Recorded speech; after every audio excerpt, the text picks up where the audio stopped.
ഒരാളുടെ 3 ആഗ്രഹങ്ങൾ നിറവേറ്റപ്പെട്ടു കഴിഞ്ഞാൽ ഞാൻ വീണ്ടും പൂർണ്ണമായും വളരും. അതിനുശേഷം ഞാൻ ഒരിക്കലും അവരുടെ അടിമയാവുകയില്ല. ആ ശരി ശരി, എന്റെ രണ്ടാമത്തെ ആഗ്രഹം, നിനക്ക് ഇനി മുതൽ കാട്ടിൽ പറന്നു പോകാൻ പറ്റും. അത് അങ്ങനെ പറഞ്ഞ ഉടനെ പപ്പായ പറക്കാൻ തുടങ്ങി. നിനക്ക് ഒരുപാട് നന്ദി മീട്ടു. ഇനി മുതൽ ഞാൻ നിന്റെ കൂടെ തന്നെ കാണും. അന്നു മുതൽ അവർ രണ്ടുപേരും ഒരുമിച്ച് തന്നെ കറങ്ങി നടന്നു. അന്നു മുതൽ മീട്ടു ആ കാട്ടിലുള്ള എല്ലാ മൃഗങ്ങളെയും ഒരുപാട് സഹായിച്ചു.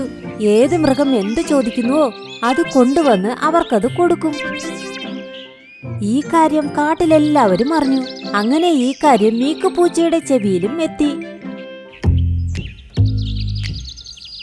ഈ കുസൃതിക്കാരനായ പൂച്ച എന്താണ് സംഭവമെന്നറിയാൻ മീട്ടുവിന്റെ അടുത്തേക്ക് പോയി. അയ്യോ, എന്നെ ആരെങ്കിലും സഹായിക്കൂ. മീട്ടു, നീ എവിടെയാ ഉള്ളത്?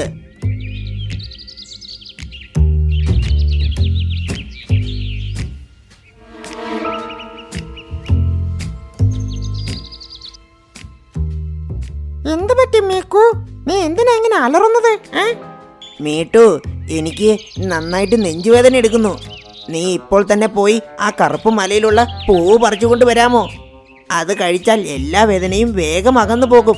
അത് അങ്ങനെ പറയുന്നത് കേട്ട് മീട്ടുവിന് ഒരുപാട് സങ്കടം തോന്നി.